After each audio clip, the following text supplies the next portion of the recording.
Today, we're in the suburb of Freeman talking to Robert. Hi, Robert. Thanks for welcoming us here. No problem. And it's a really nice house, too, if I may say so. Yeah, thanks. It's great. The girls really love it.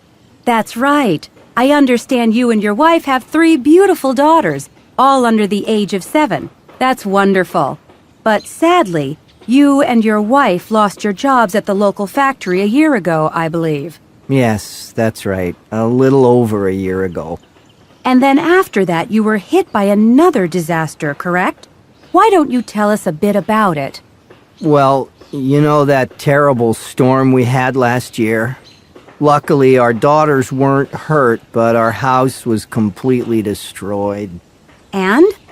And we didn't have any house insurance at all, so we really didn't know what to do. I mean, people helped us with temporary shelter and stuff, but... But you had no home. Exactly. Until Habitat came and saved us. Habitat? What's that? Oh, the full name is Habitat for Humanity International. It's this amazing organization. All volunteers. They build and repair houses for people for people in situations like ours. I see. So they donate their time for free? Yes. Some of them are professional builders and carpenters, but most of them are just ordinary people. That's really kind of them. Yes, they're fantastic people. We're so grateful to them. They're rebuilding our house completely. It will be bigger and better than before. My oldest girl, Lucy, calls them our heroes. I bet. And what about the building materials? People donate them or raise money to buy them. Amazing. I imagine you really appreciated their help. That's for sure. And we're also happy because there's a way to thank them for all their help. Habitat asks us to donate our time helping rebuild our house and others. That way we can be part of the process and help other families in need. They sound like a terrific organization. I'd like to volunteer. That's really kind of you. I'll show you where to sign up. Thank you, Robert. I'm very grateful to you for talking with us. And good luck to you and your wife. So when was this program started? Girls on the Run was started in 1996 by a woman in a small town in the U.S. Today, the program is found in over 100 cities in the U.S. and Canada. And what are the goals of the program? Well, the idea is to help girls pass more comfortably from being a teenager to being an adult. Many girls have difficulties during this period of time. What kind of difficulties? Well, they may have difficulties because they're surrounded by pictures of beautiful, slim women in magazines and advertisements, and they feel they have to look like that. Some girls lose confidence in themselves. This can cause different kinds of problems.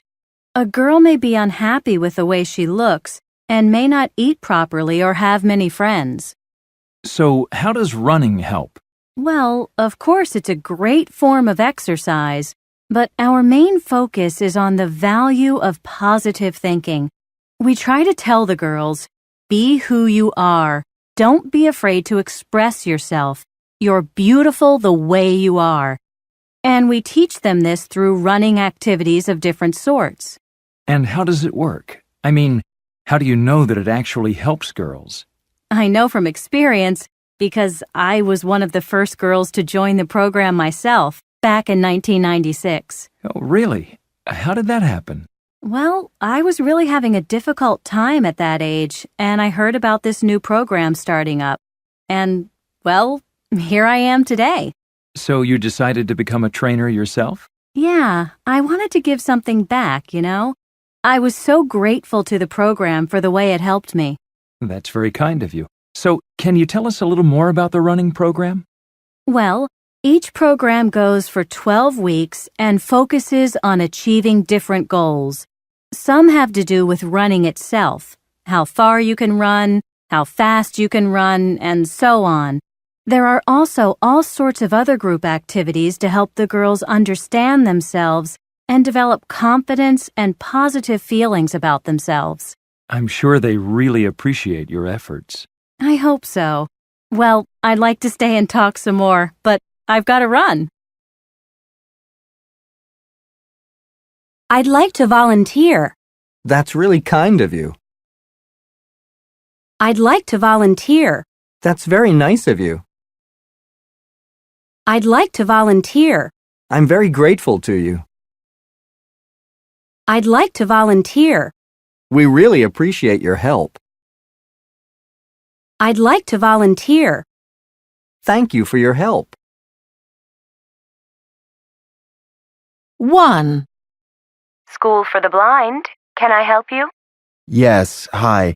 My name's Jonathan. I'd like to do something to help your children during my summer vacation. That's very nice of you. What do you have in mind? I could teach cooking classes. Oh, they'd really appreciate that. Do you have any experience with helping blind children? Yes, I have a cousin who's blind. Good. Having some experience will make it easier. I could probably teach 2 or 3 classes a week. We're grateful for your help. 2. World Without Hunger. Can I help you? Yes, hello. I'm with a group of students from the technical college. We'd like to help your organization. Thank you for offering to help. What would you like to do? We were thinking of building some things and selling them. I see. What sort of things exactly? Oh, toys and things like that. We're all technical students, and the money we raise could go to you. We really appreciate your help. That's no problem. We think you do a great job helping people in poor countries. That's kind of you to say so. So where should we send the money when we make it? I'll give you the details. All you have to do.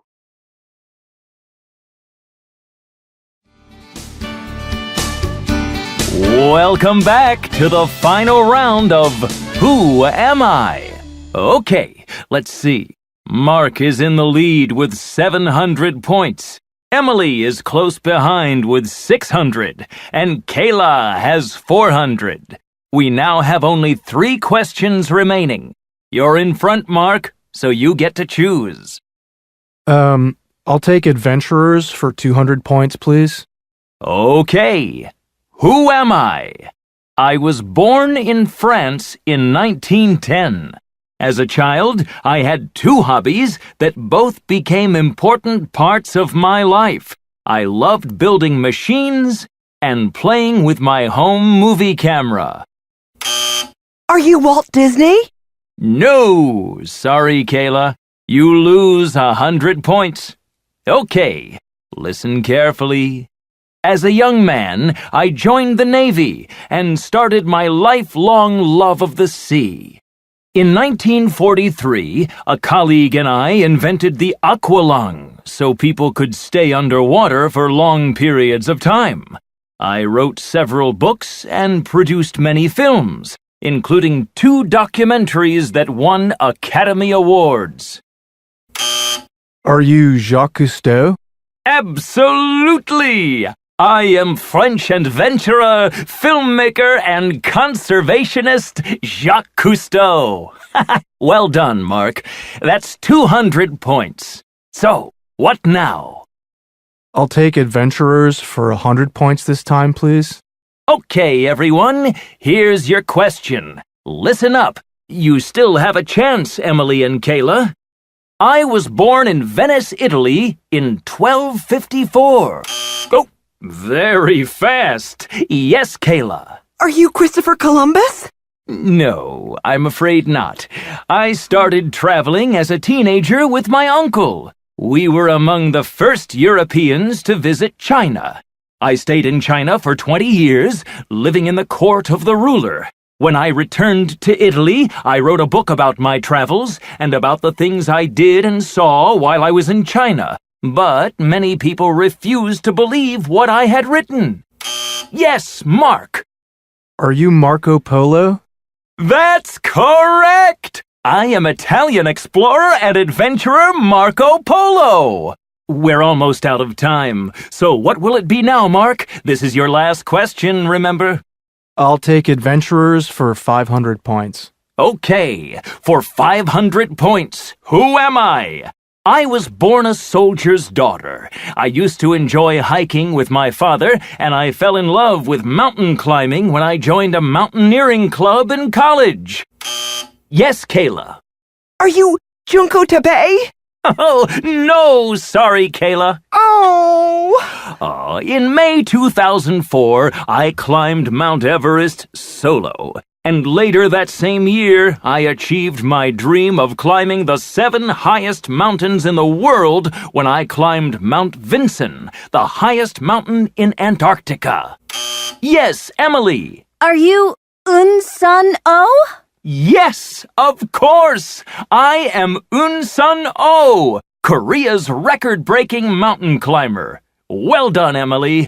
You get 500 points for a total of 1,100 points. You win the game!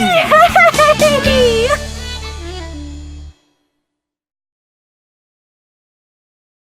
Today, we're going to learn something about the life of He Zheng. Who can tell me anything about him? He was a famous sailor, wasn't he? That's right, Jack. He was a Navy admiral and explorer. And does anyone know what century he lived in and where he came from? I think he was from China and he lived in the, 14th century or maybe the 15th. Good guess, Jack.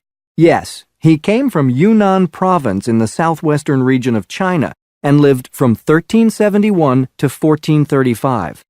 He was from a minority group called the Simmer people, and he was a Muslim. Do you know where Yunnan is? Is it close to the sea? I'm not sure.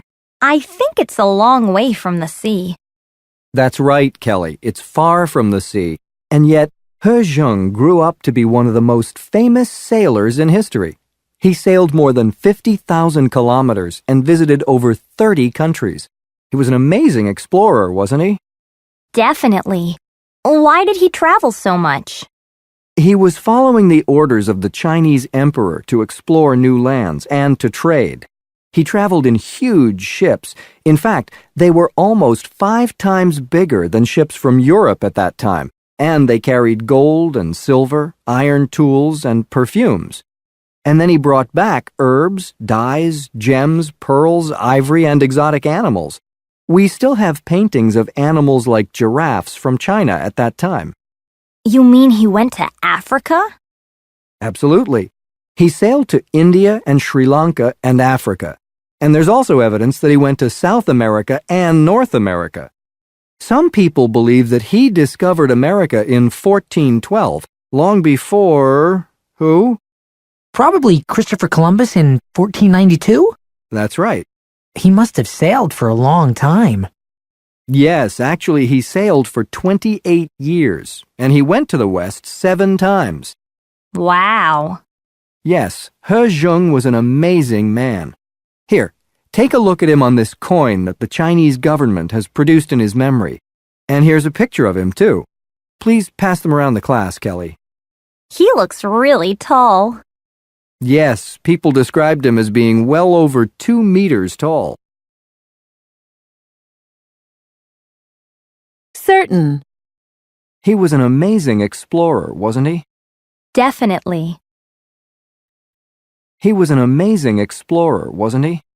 Of course. He was an amazing explorer, wasn't he?